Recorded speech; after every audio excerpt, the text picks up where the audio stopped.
Queridos alumnos, queridas alumnas, me alegra mucho volver a verles. Gracias a Dios por sus vidas, tanto para los alumnos y alumnas que están en clase presencial. Dios les bendiga un montonal, como para los alumnos y alumnas que estarán viendo la clase grabada. Que el Señor les acompañe, les guíe en todo momento.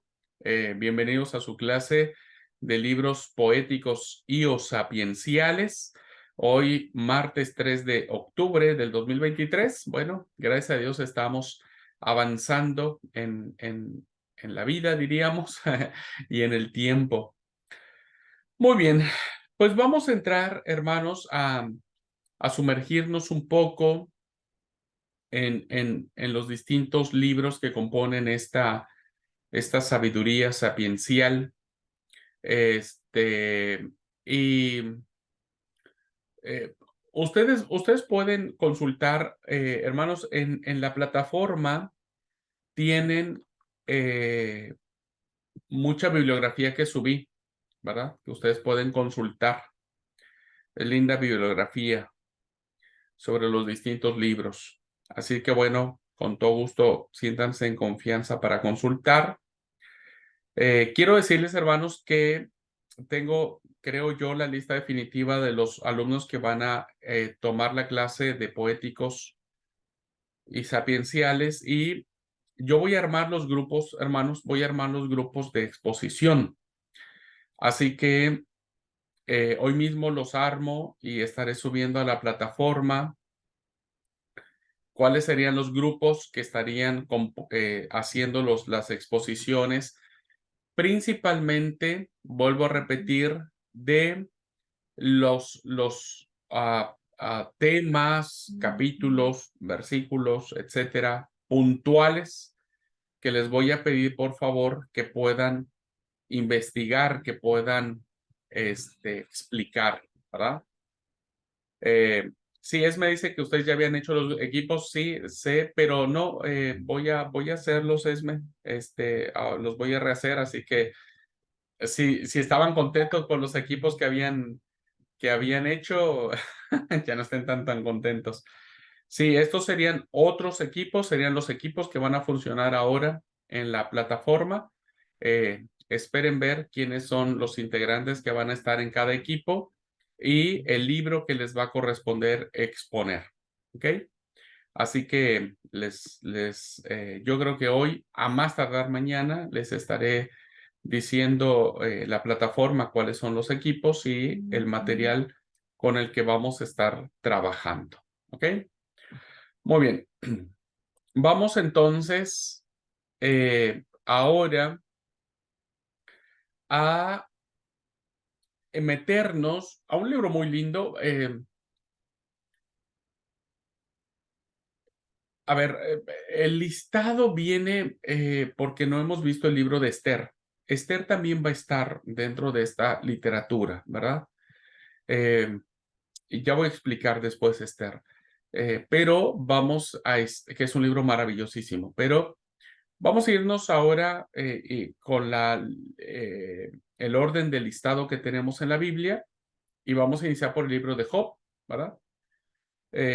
Aun cuando yo les expliqué en la clase pasada que tanto el libro de Job como el libro de Eclesiastés es una literatura reaccionaria, ¿verdad?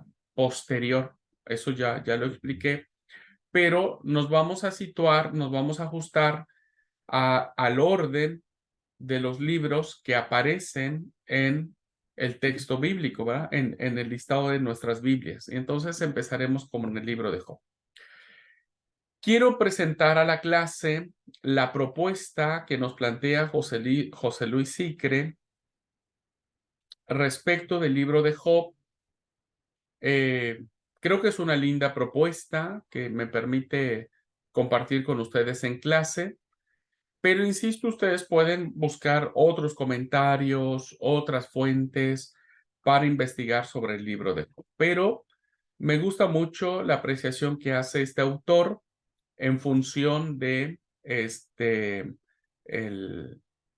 eh, de la propuesta que nos plantea el libro de Job a la luz de este autor. Así es que Voy a compartir la pantalla porque la forma que utiliza el autor para plantearnos en qué consiste el libro de Job es una entrevista, ¿verdad? Es en formato de entrevista.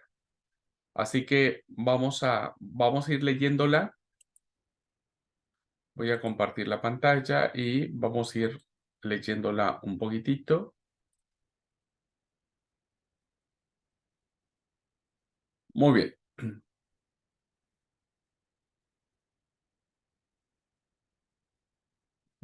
Pues vamos a ir leyendo y comentando. Voy a ir comentando poco a poco esto. Nos vamos a ir despacio. Tenemos hoy y mañana para abordar el libro de Job. Dice, vamos a empezar. Dice, este capítulo pretende introducir en una de las obras más apasionantes de la literatura sapiencial, es decir, el libro de Job. En vez de utilizar un método clásico, ¿verdad? El autor dice que se le ocurrió fingir una entrevista con su autor, es decir, vamos a entrevistar al autor del libro de Job en esta forma creativa del abordaje de los temas. A través de ella quedarán claros de forma más amena los principales problemas del libro o los principales puntos que el libro aborda, ¿verdad? Pero también para el lector de mentalidad cartesiana, es decir, que está más estructurado en la forma en que pudiese entender o querer comprender el libro de Job, al final tenemos un resumen ordenado de cómo se desarrolla la obra. Así que vamos a ver las dos formas. Vamos a ver esta forma creativa de entrevista, ¿verdad? Y después vamos a ver la forma más estructurada, más formal, diríamos, con lo que tal vez nosotros hemos estado acostumbrados. Bueno, empecemos este ejercicio, ¿verdad? Entrevista con el autor. Está un periodista, diríamos, o un entrevistador, y está, por decirlo, quien de manera imaginaria, ¿verdad? Acuérdense, de manera imaginaria, estaríamos dialogando con el autor del libro. Bien, empieza la entrevista, dice, usted ha escrito uno de los libros más famosos de la literatura universal sobre un tema apasionante, el problema del mal. ¿Qué le movió a ello? Le preguntan. Es difícil decirlo, contesta el autor. ¿Por qué se plantea a uno el problema del mal? ¿Por qué atraviesa momentos difíciles? ¿Por qué advierte el sufrimiento de sus semejantes, aunque él personalmente se sienta bien? Hay muchas circunstancias que obligan a planteárselo. Vean ustedes, hermanos, cómo el libro de Job, en esencia, nos va a plantear este gran problema, un problema teológico, ¿verdad? Que va a desarrollarse en estructuras filosóficas sobre el problema del mal. Preguntas como, ¿por qué el hombre sufre? ¿Por qué el ser humano tiene que atravesar por circunstancias difíciles, por sufrimientos importantes? Pero el problema del mal, queridos alumnos, no solo está planteado en función del ser humano, por qué el ser humano sufre, más bien está planteado por qué Dios lo permite. Ese es el gran problema. ¿Por qué Dios permite todo este sufrimiento? Y entonces el autor responde, ¿verdad? Hay muchas circunstancias que obligan a plantearnos por qué existe todo eso. Sin embargo, ¿verdad? Para usted, la cuestión principal no es que exista una serie, le pregunta, para usted la cuestión principal no es que exista una serie de situaciones trágicas, ¿no? Sino el modo de compaginarlas con la existencia de un Dios que nos ha integrado y se interesa por nosotros. Y la respuesta que él da, sí, ese es el gran problema. El gran problema no es vivir las situaciones complicadas de la vida, ¿verdad? Que plantean sufrimiento, dolor, quebranto, decepción, sino cómo compaginar esa existencia en la concepción de un Dios que es amor, un Dios que él mismo nos ha creado. Y la pregunta es, ¿por qué nos creó? Si nos creó para solo hacernos sufrir, entonces mejor no nos hubiera creado. No nos hubiera creado. Ese es el gran problema. ¿Cómo entender a un Dios que de manera constante nos dice que se interesa por nosotros, pero en la práctica, ¿verdad? Es todo lo contrario. Nos deja a nuestra suerte, nos deja a nuestro arbitrio, nos deja a nuestra circunstancia y muchas veces nos deja a la deriva en medio de un mar tempestuoso de un sinfín de situaciones. Bueno, el periodista, diríamos, sigue preguntando, pero ¿cómo consigue solucionarlo? ¿Cómo ha logrado solucionar, compaginar este gran problema de la existencia del mal con lo que Dios es en esencia?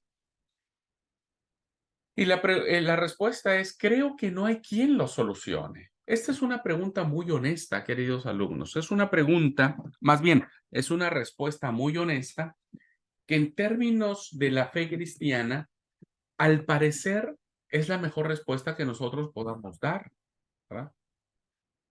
¿Por qué? Porque en los círculos teológicos siempre se ha querido dar respuesta y uno trata de defender a Dios, ¿verdad?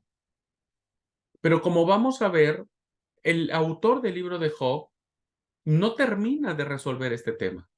No termina de dar una respuesta satisfactoria de cómo compaginar el sufrimiento, el mal y un Dios amoroso. Creo que no hay quien lo solucione, pero tenemos la obligación de planteárnoslo y de buscarle respuesta, aunque ésta no satisfaga plenamente. Y eso es lo que vamos a estar analizando en el libro de Job. Sigue la pregunta. Dejemos ese tema más adelante, ¿no? Más adelante lo vamos a desarrollar. Su libro es de los más famosos. ¿Cree que la gente lo conoce? ¿No le ocurre a su personaje como a Sísifo, Prometeo, Hamlet o Fausto, que se habla mucho de ellos sin saber realmente lo que significan? Este planteamiento de la pregunta, queridos alumnos, es tan real, ¿verdad? Porque nosotros hemos hablado tanto de Job. Cada vez que hay un sufrimiento, cada vez que hay un problema, decimos, aprende de Job, ¿verdad? Pero realmente no conocemos el libro de Job. Y la respuesta que él da, el autor imaginariamente dice, sí, es un libro, ¿verdad? Donde Job es de los personajes más famosos, pero menos conocido. Incluso lo han falseado por completo, ¿verdad? Le hemos cambiado la imagen. Hemos malentendido a Job, porque dice él, hablan de él como el justo paciente, ¿no? Cuando queremos hablar de la paciencia, hermanos, ¿no?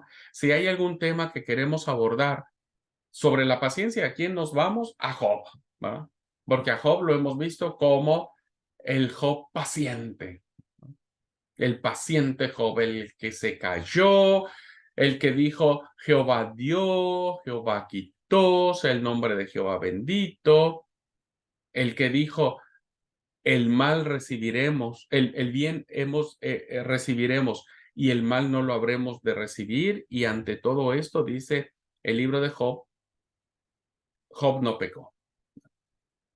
Y entonces, siempre hemos pensado, hemos construido la imagen de Job, de la paciencia, pero más bien, dice el autor, me atrevería a definirlo como el justo rebelde. sí es justo, sí es pío, sí es temeroso de Dios, sí es apartado del mal, pero es rebelde. Es un hombre que explota, es un hombre que grita, es un hombre que no está de acuerdo con lo que está sucediendo, que no le parece justo, ¿verdad? Y ante esta injusticia de la cual él se siente agraviado, empieza todo el drama que encierran los capítulos de Job. Teniendo en cuenta esto, sigue preguntando, ¿qué ha influido en esa interpretación errónea? ¿Por qué hemos cambiado esta idea que el autor del libro de Job quería plasmar y que nosotros hemos tergiversado? Y bueno, en esta respuesta, hermanos, acuérdense, estamos construyendo una ficción. Dice el autor, gran parte de la culpa es mía. Concebí la obra de forma un tanto curiosa. Si nosotros vemos la estructura del libro de Job, hermanos, es muy, muy curiosa, muy diferente. ¿Por qué? Porque tiene una introducción, capítulo 1 y capítulo 2, y un final escrito en prosa. Es una prosa narrativa, que la prosa narrativa es la que nosotros conocemos. Solo la prosa narrativa, ¿verdad? Que tiene que ver con quién era Job, cuántos animales tenía, sus hijos, la fiesta, Satán en el cielo, destruye todo, se le incendia todo, sus hijos se mueren, Job no maldice a Dios, Satán se vuelve a presentar con Dios, le manda una enfermedad y Job sigue sin pecar. Y al final, todos sabemos que Job terminó recibiendo el doble de lo que tenía. ¿Por qué? Porque la prosa, el género literario que está escrito, tanto la introducción como el final, es una prosa narrativa que ya en esencia, queridos alumnos, nosotros estamos muy familiarizados con las prosas narrativas. Es decir, fíjense ustedes, la historia de José. Todos no sabemos la historia de José porque está escrito en un género literario que para nosotros es atrayente. O sea, nos va narrando, el autor nos va cautivando, va enganchando historia tras historia que nos lleva de hilo, ¿verdad? Nos lleva de hilo. Pero en la estructura del desarrollo de la obra de Job, el medio, que es el grueso del libro, está escrito, ¿verdad? En una gran sección poética. Y esto sucede, hermanos, lo mismo, que aunque la poesía es maravillosísima, pero muchos de nosotros no estamos tan familiarizados con la poesía.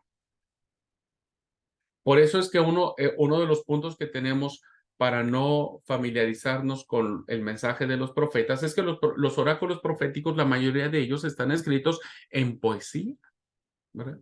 En poesía. Y lo mismo sucedió en el libro de Job. A partir del capítulo 3 en adelante, son secciones poéticas, escritas, elaboradas de una manera maravillosísima en forma de discursos poéticos. Entonces ocurre lo inevitable, ¿verdad? La mayoría de la gente no es aficionada a la poesía, aun cuando dice el dicho que de músicos, poetas y locos todos tenemos un poco, ¿verdad? Pero no estamos acostumbrados a la poesía, al género poético. Así que cuando encontraban los versos a partir del capítulo tercero, cuando empezamos a leer un montón de discursos, ¿no? Los que hemos leído el libro de Job, nos perdemos en un mar de discursos de los amigos de Job, ¿no es cierto? Entonces, decimos, no, mejor nos vamos al final porque el final es lindo, ¿verdad? ¿Para qué nos embromamos, ¿no?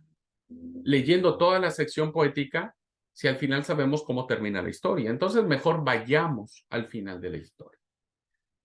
Entonces nos saltamos hasta el capítulo 42 y nos olvidamos realmente de la esencia que el autor quiso imprimirle al personaje principal, de este libro, al protagonista. Y por lo tanto, nos quedamos entonces con la versión del Job que aparece en la prosa narrativa del capítulo 1 y 2 y del capítulo 42, pero nos olvidamos del Job, ¿verdad? Que aparece en el grueso del material con un Job totalmente diferente. Seguimos.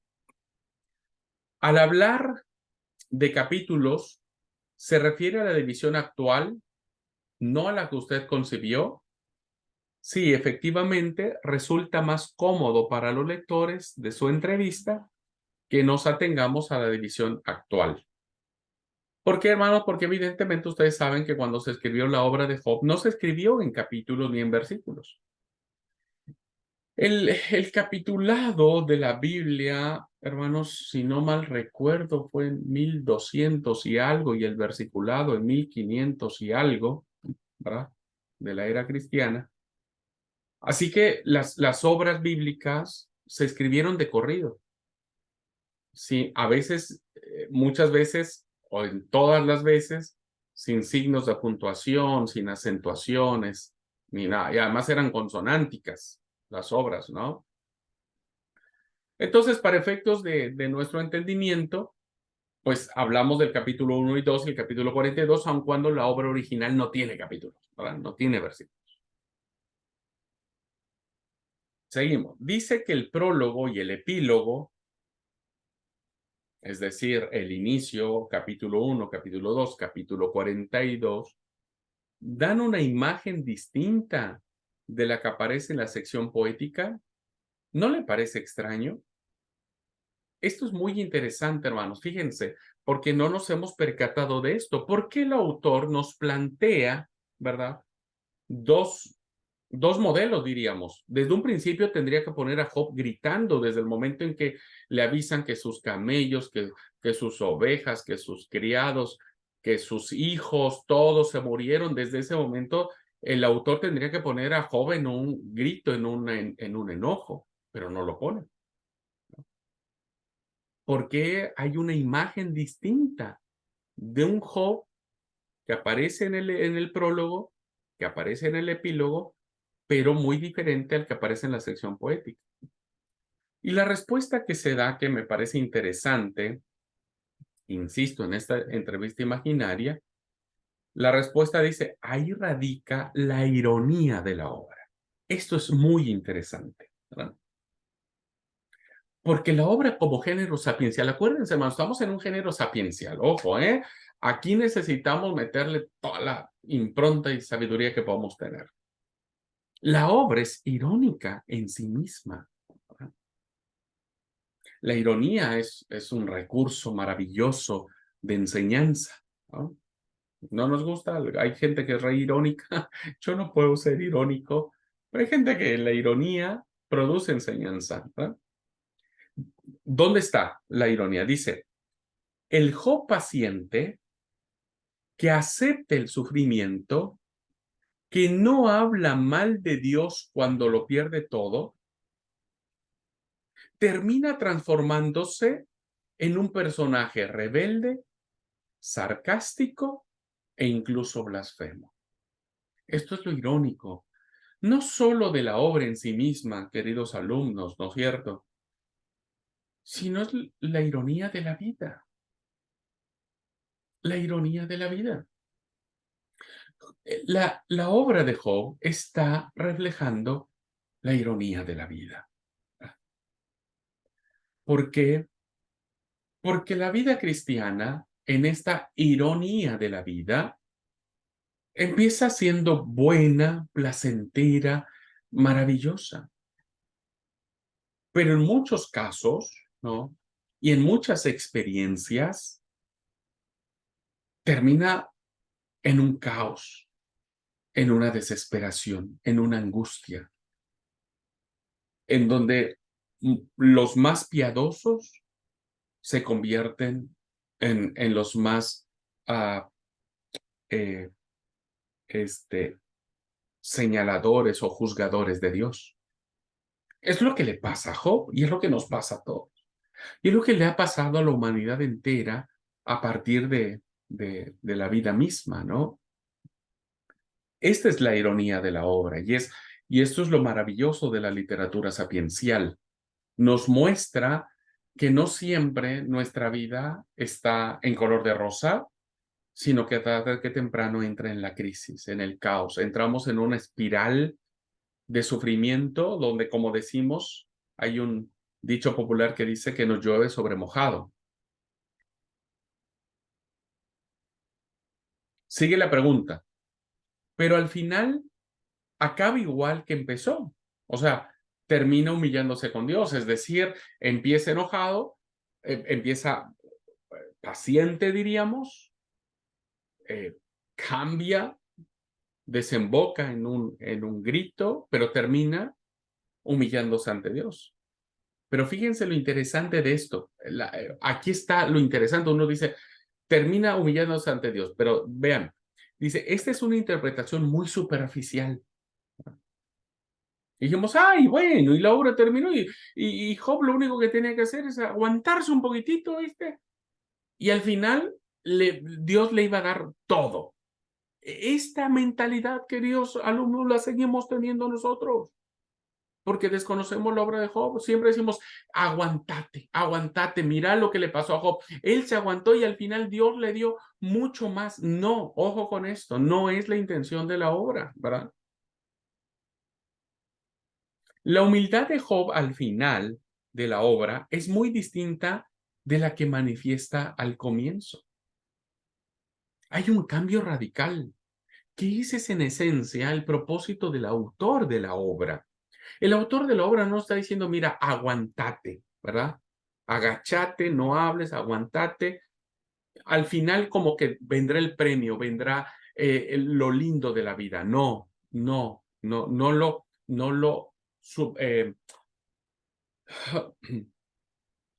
lo superficialicemos tanto, no lo trivialicemos tanto. El libro de Job es mucho más profundo que eso, ¿verdad? Al principio, seguimos leyendo, dice, al principio acepta la pérdida de los seres queridos. A ver, ya desde ahí, ¿viste? Hay una aceptación casi uh, descarnada, ¿no? Porque parece ser que no siente mucho que se le mueran todos los hijos, ¿verdad? Pero bueno, acepta de una manera inusual, diríamos, la pérdida de los seres queridos, de sus bienes e incluso, lo más importante, de su salud. Al final, acepta que no lleva razón cuando discute con Dios.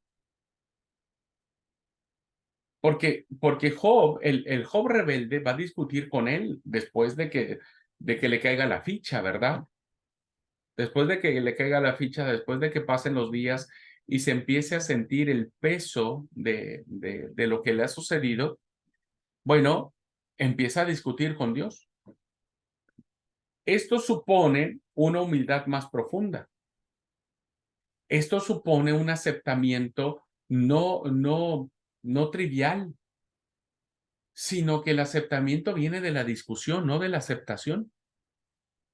La humildad no viene de la aceptación de Job, viene de su fragor. Su humildad viene de su enojo, de su bronca con Dios, ¿no? Este principio es fundamental en la literatura sapiencial, ¿verdad? Porque a veces pensamos que nuestra humildad tiene que venir con que sí, sí, Señor, acepto, acepto, acepto. Y no siempre es así, al menos no en la experiencia de Job, ¿verdad? Su aceptamiento final que él tiene viene producto de su discusión con Dios. Sigue diciendo, por otra parte, no creo que la evolución capital del protagonista se centre en llegar a una humildad profunda, es decir, parece ser que el autor no quiso decirnos, bueno, vieron, al final Job llegó a ser tan humilde porque lo consiguió todo, ¿verdad? Y finalmente, bueno, dijo, está bien, Dios me ganó. ¿Quién va a discutir con Dios? y le va a ganar la mano? Pues nadie. Aunque si bien es cierto, la respuesta de Job viene de su discusión con él, ¿no? Lo importante de la obra y lo importante de la vida, ¿verdad? Es que alcanza un conocimiento nuevo de Dios. Esto es el meollo del asunto. Job conocía a Dios de una manera, ¿verdad? Porque si vemos el testimonio que aparece de él en el capítulo 1, versículo 1, dice, había en tierra de Uz un hombre, un varón justo, bueno, recto, temeroso de Dios y apartado del mal. O sea, era un hombre que conocía a Dios, pero a su forma, a su manera. Cuando pasa todo este proceso, ¿verdad? Entonces, la obra se centra, o el fruto de la obra se centra en esta sentencia, en este enunciado que hace Job, donde dice, te conocía solo de oídas. Este es el gran eje temático de la sabiduría en relación con Dios, ¿verdad? De oídas te conocía. A ver, miren, yo no sé si ustedes pueden lograr captar la profundidad que tiene esta expresión. ¿Podemos conocer a alguien solo de oídas? Y según esta expresión de Job, parece ser que sí. Y nosotros podríamos saber de Dios escuchando los sermones todos los sábados, ¿no? Eh, incluso leyendo la Biblia, incluso orando, incluso ayunando. Podemos hacer eso. Podemos conocer a Dios de oídas. Y podemos llegar a ser como Job, rectos, justos, temerosos de Dios, donde todo vaya bien. Pero fíjense cómo el verdadero conocimiento está cuando finalmente Job mira a Dios. Pero ¿y dónde mira Job a Dios? Uno quisiera mirar a Dios en el silbo suave y apacible con el que Elías miró a Dios en la cueva, ¿no?, de Oreb. Pero no siempre uno mira a Dios allí. Vieron en contraposición con la literatura profética, cuando Elías estaba en el monte, dice que vino un torbellino, pero Dios no estaba allí. Vino un temblor terrible y Dios no estaba allí. Vino un fuego que quemaba todo y Dios no estaba allí. ¿Dónde estaba Dios? En el cielo suave y apacible. ¿Dónde estaba Dios, el Dios de Job, que ahora verdaderamente conoce? En el ruido, en el quebranto, en la aflicción, en la pérdida, en la muerte, en el quebrantamiento de la salud. Qué interesante tesis nos plantea el libro de Job. El libro de Job. Te conocía solo de oídas. Ahora, esta literatura nos plantea que en el sufrimiento uno puede conocer a Dios, y sí. ¿Anhelamos los hombres sufrir para conocer a Dios? Creo que nadie, ¿verdad? Nadie quisiera pasar por enterrar a todos sus hijos. Nadie quisiera pasar por cáncer terminal para conocer a Dios, ¿verdad? Nadie quisiera. Nadie quisiera quedarse en bancarrota y que todo el esfuerzo de tu trabajo terminara en nada. Nadie quisiera eso. Sin embargo, vean hasta dónde el autor del libro de Job plantea la idea, ¿no es cierto?, de que aún en lo recóndito de la realidad humana, uno verdaderamente puede conocer a Dios. Muy interesante. Sigue preguntando, seguimos en esta entrevista. ¿Por qué piensas que eso es lo esencial? ¿No? ¿Por qué piensas que eso es lo importante, esto, verdad? Por qué el autor centra el fin de todo en esto? Y la respuesta es por el planteamiento mismo del problema, ¿verdad? Lo que está en juego no es tal o cual sufrimiento, en mayor o menor medida, sino la posibilidad de compaginarlo con la existencia y la bondad de Dios. Cómo en lo recóndito, en lo extremo de la realidad humana, podemos mirar a un Dios bondadoso sin alterar, sin entender que, que esa bondad de Dios no existe, ¿verdad?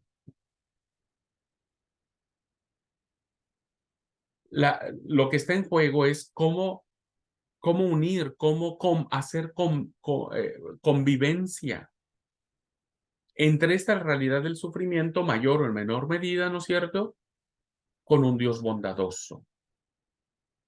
Mientras no cambien la imagen que tenemos de Él, pues no vamos a solucionar nada, ¿verdad? Si no cambiamos la imagen de Job, pues vamos a seguir pensando, decir, me parece que Dios se le pasó la mano, o me parece que Dios no tenía que haber hecho lo que hizo, o me parece que Dios hizo lo incorrecto, o me parece que Dios no estaba allí, no tenía que haber llegado a ese punto de destruir todo esto que está en juego, ¿verdad?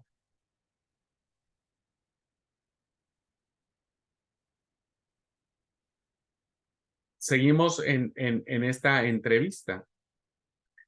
Antes, le pregunta el periodista, diríamos, antes indicaba que concibió la obra de forma un tanto curiosa. ¿Podría decirnos algo más o concretar algo más?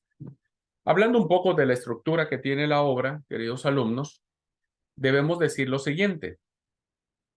La originalidad de esta obra, que es maravillosísima, es una joya de la literatura sapiencial del texto sagrado, la pondría en dos niveles, ¿no? Un nivel de planteamiento y un nivel de estructura, porque la obra nos da esta forma de abordaje. Podemos abordar el libro de Job desde el planteamiento mismo del problema que quiere decirnos, pero también cómo ha estructurado. Es una estructura maravillosa, ¿verdad? Los personajes que utiliza el autor son personajes diversos y hasta misteriosos, ¿ah? ¿Quién es el cuarto amigo que aparece en la historia de Job? ¿De dónde sale? Hay un personaje misterioso allí. Solo que nosotros ni nos damos cuenta porque pocas veces, insisto, nos hemos metido en el cuerpo poético de la obra, ¿verdad? Pero el cuarto amigo es un personaje misterioso. En fin, bueno, en cuanto al primero, que es el planteamiento, el tema de la persona buena, ese es el planteamiento que tenemos, el tema de la persona buena, que sufre, no es un planteamiento nuevo, ¿eh? O sea, lo que está abordando el autor como un planteamiento nuevo, no lo es. Ya otros autores lo han abordado, ¿verdad? Ya otros han hablado acerca de las personas que sufren. Y ejemplos hay para aventar para arriba. Solo que unos siempre lo abordan desde la solución, desde el punto de vista religioso. ¿En cuál? Pues donde lo aceptan. Aceptan lo que sucede. Me viene a la mente el caso de Agar, por ejemplo. ¿Viste? Agar, una esclava, que al principio todo estaba bien. Sara le dice, acostate con mi marido, tené un hijo con él, pero yo no puedo darle hijos.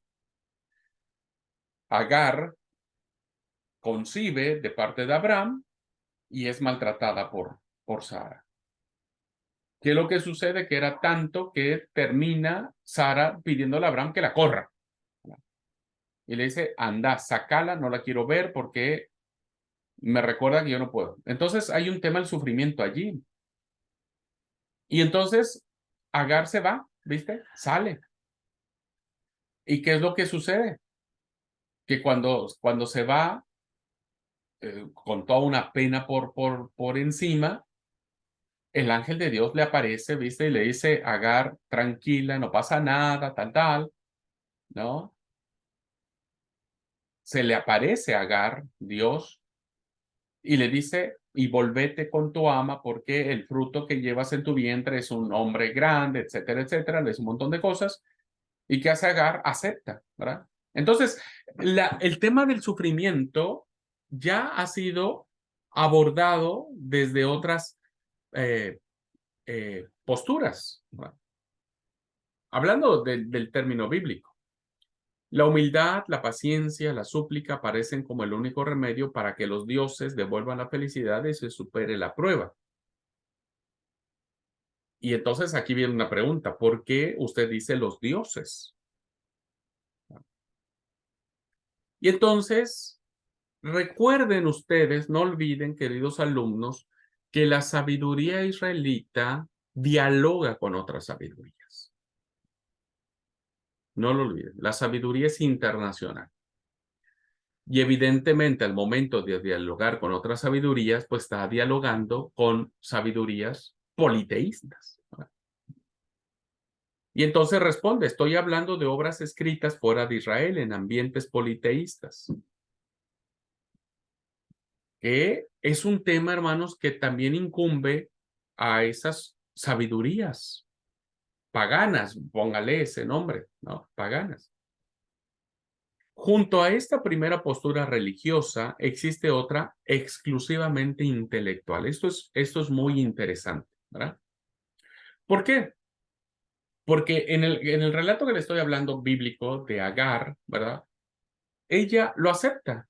Dice, está bien, pues me tengo que volver y aguantarme lo que mi ama Sara me tenga que hacer, ¿verdad? Y se volvió, ¿no? Con todo lo que esto implicaba. Ahora, hay otros que plantean el tema del sufrimiento, pero lo hacen desde el punto de vista intelectual. Es decir, la respuesta es intelectualoide.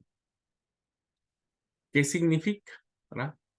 Que eh, en esta postura intelectual, lo único que interesa es tratar de descubrir por qué. ¿Verdad? ¿Por qué a mí? ¿Por qué yo? ¿Por qué de esta manera? Entonces, en esta reacción intelectual, ¿verdad? Dice aquí, lo importante es debatir el problema. Y entonces hay que justificar lógicamente lo que está pasando, ¿verdad? Entonces, el protagonista no acude a la oración a ver qué Dios le responde, ni al ayuno, ni a la meditación de la Biblia. Simplemente empieza una revolución en su mente, ¿verdad? No encuentra en la oración respuesta, por eso no ora. No encuentra no encuentra respuesta en la Biblia, por eso no va a la Biblia. Entonces empieza a cuestionar, ¿verdad? Que eso es lo que le pasa al ser humano en la actualidad, ¿verdad? ¿Por qué si el pastor, el líder es tan así, por qué Dios no le concede esto? ¿Por qué tratamos de justificar lógicamente, ¿verdad? Este desarrollo lógico es muy extendido. Recuerden ustedes cuando estaba un enfermo, ¿verdad? Era un ciego, si no mal recuerdo, en los evangelios, que, que los discípulos le preguntan a Jesús, ¿quién pecó? ¿Estos sus padres? Esta es la típica respuesta intelectual ante el sufrimiento. El tipo está sufriendo. El tipo está ciego, el tipo no tiene una sana convivencia con los suyos, el tipo está alejado, señalado, estigmatizado, está viviendo una realidad de sufrimiento terrible, brutal. Entonces viene la interpretación, viene tratar de justificar. Este tipo está enfermo porque algo pasó, ¿verdad? O sus papás pecaron y entonces las consecuencias del pecado están cayendo sobre él, o él pecó, ¿no? Y como su pecado es tanto, entonces ahora eh, se tiene que justificar él eh, y tiene que vivir su pecado, ¿verdad?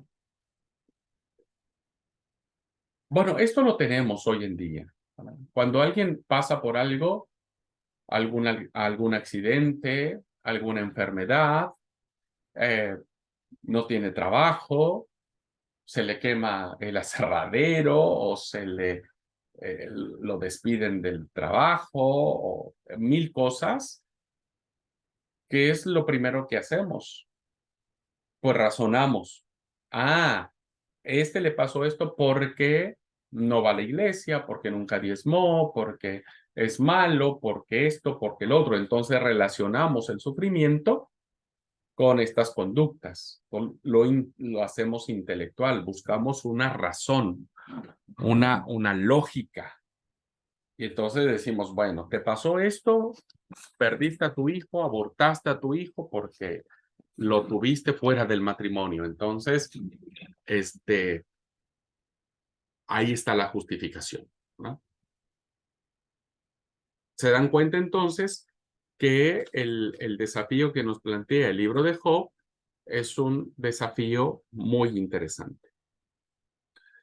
Bueno, y entonces viene una pregunta, ¿verdad?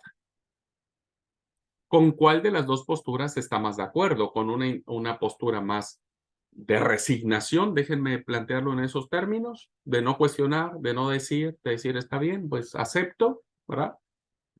O de tratar de encontrar la respuesta de por qué yo, che, si yo soy bueno, si yo soy esto, si yo soy lo otro, si yo soy el mejor o la mejor. Y entonces viene una respuesta muy interesante. Miren, ambas posturas tienen sus ventajas y sus desventajas o sus inconvenientes. La actitud puramente religiosa puede llevarnos a tener una serie de ideas erróneas sobre Dios, tratando o intentando defenderlo con mentiras e injusticias. Es cierto, hermano. Miren, a veces nosotros, sí, queriendo justificar a Dios, ¿verdad? Este, pues decimos, bueno, Dios así lo quiso, ¿verdad? Esta frase es muy interesante para reflexionar. Cuando alguien pasa una desgracia, una tragedia, ¿qué es lo que nosotros tomamos como ejemplo para tratar de consolar, entre dos grandes comillas, a una persona? Y bueno, conformate porque Dios así lo quiso. Y no sé si Dios así realmente lo quiso, ¿verdad? Porque entonces esta expresión, cuando alguien está en profundo dolor, uno dice, pues vaya forma de querer que las cosas pasen, vaya forma de querer. Uno trata de defender a Dios, trata de justificar a Dios, uno trata de hacer quedar bien a Dios, ¿verdad? Como diciendo, bueno, y es su voluntad, y la voluntad de Dios siempre es perfecta, y entonces quien está viviendo la desgracia, bueno, no me parece que sea tan perfecta su voluntad, porque su voluntad está trayendo desgracia y demás, ¿verdad? Entonces, quienes tienen esta actitud puramente religiosa fabrican una teología a base de máximas de arcilla y proverbios polvorientos, tal y como lo reprochan los amigos de Job. Job, para un poquitito, mira, Dios te está castigando porque algo hiciste mal, chamigo, ¿verdad? Así es que tenés que callarte, tenés que aguantarte, tenés que ofrecer sacrificios a Dios y tenés que decirle a Dios, y bueno, está bien. Y entonces Job se les va la yugular a sus amigos que tratan estos tipos de defender a Dios. Tan es así que al final de la obra, Dios termina juzgándolos. Dios termina diciéndole, amigos, no me defiendan tanto. De verdad, así termina la obra, diciendo, no me defiendan tanto. Empezaron a dar imágenes mías que no son correctas. No son correctas. ¿Verdad? Y entonces me metieron a mí en un embrollo con Job, me metieron en un problemón con Job, porque le empezaron a decir Job ideas e imágenes que no son correctas mías y por eso Job se enojó más conmigo, ¿verdad? Así que puede ser una ventaja el hecho de tomar una actitud de decirle a Dios, está bien, acepto tu voluntad, ¿verdad? Pero siempre vamos a reaccionar con el paso del tiempo en esta actitud de decir, y no sé si es tan perfecta tu voluntad, ¿no?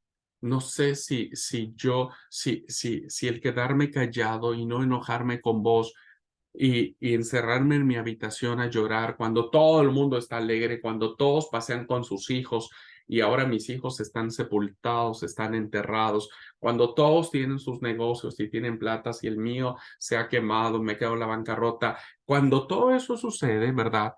No, no siempre ayuda el hecho de que alguien nos diga, bueno, pues conformate porque es la voluntad de Dios. No siempre ayuda, ¿verdad? Y esto puede ser blasfemo para muchas gentes.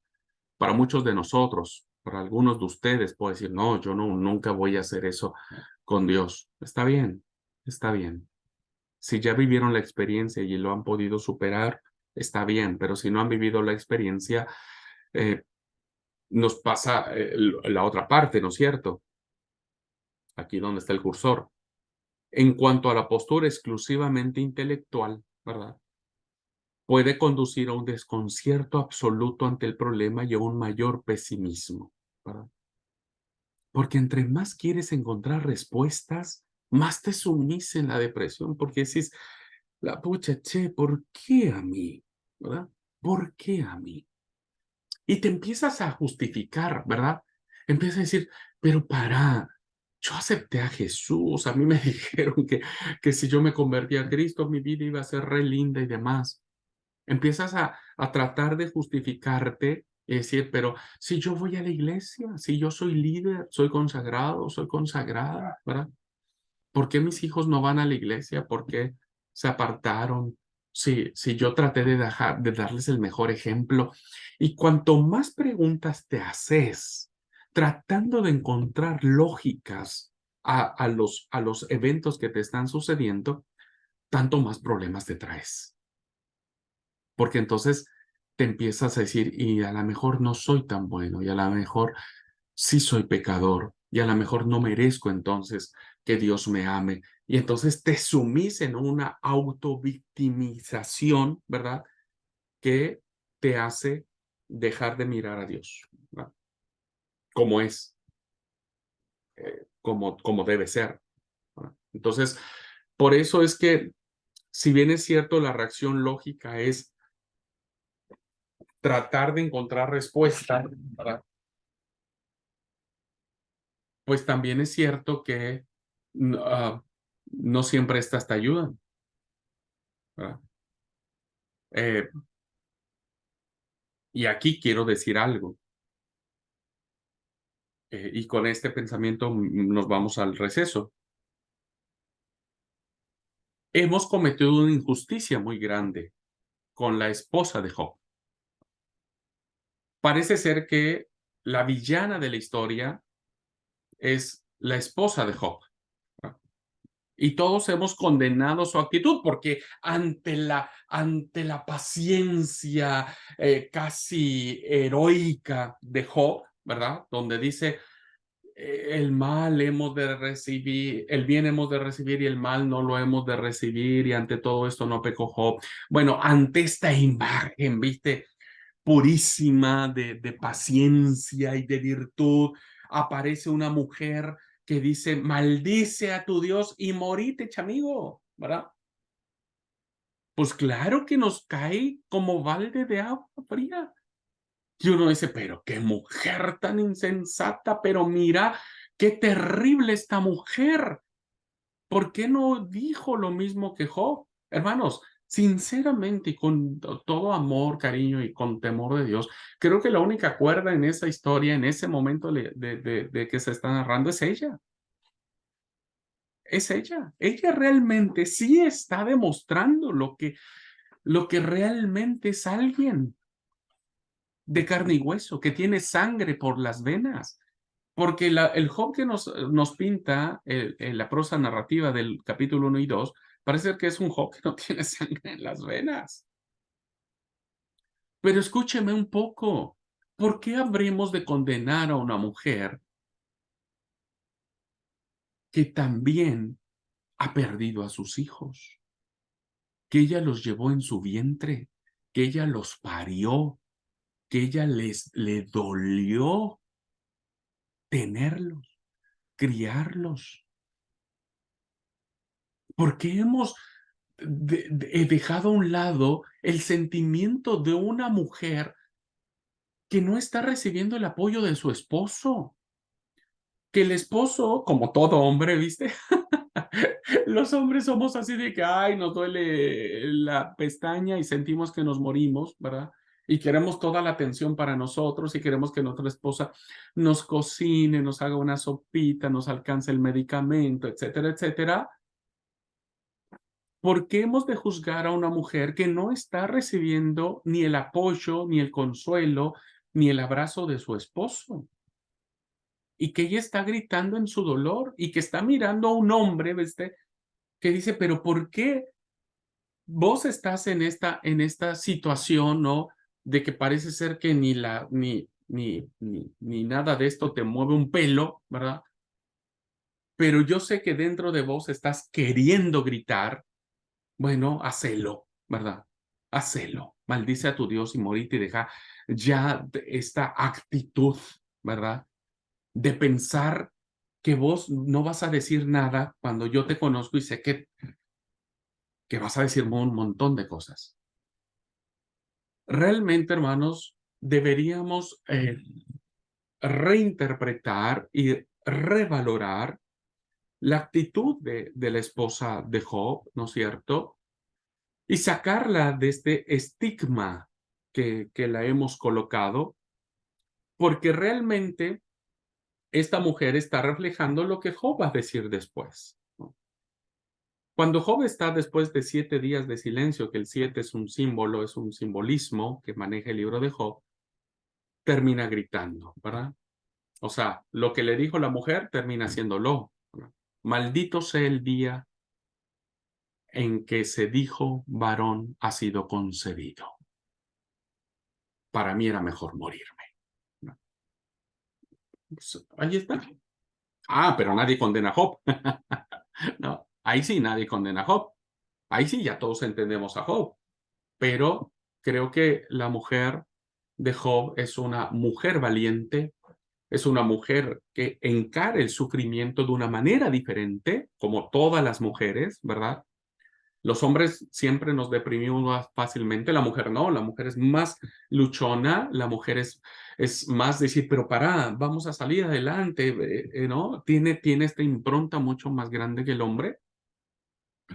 Y pienso que es maravillosa la historia de una mujer que encara el sufrimiento, porque pues también eran sus bienes y también eran sus hijos, y también es una mujer que sufre, que siente, que llora, que se enoja, que no entiende lo que está pasando, y su mejor manera es darle una lección a su marido, ¿verdad? No en un acto de blasfemia, sino en un acto real, que creo que todas nuestras esposas cuando nos han visto así nos dicen, sí, amigo, pará, levantate, quita esa cara, vamos a salir adelante, ¿no? Más o menos es así. Así que bueno, es un dato que quería compartir a raíz de este concepto que estamos hablando de cómo se reacciona, las posturas que se tienen ante el problema que nos está planteando el libro de Job, ¿verdad? Muy bien. Hasta aquí, queridos alumnos, antes de irnos al receso, ¿qué les parece? ¿Qué les dice? ¿Qué pueden encontrar hasta lo que vamos, ¿no? Además, no sé si me estoy dando a entender de esto o los estoy confundiendo, pero ¿hasta dónde vamos? ¿Vamos bien? ¿Alguna pregunta? ¿Algún comentario? ¿Algo que quieran agregar?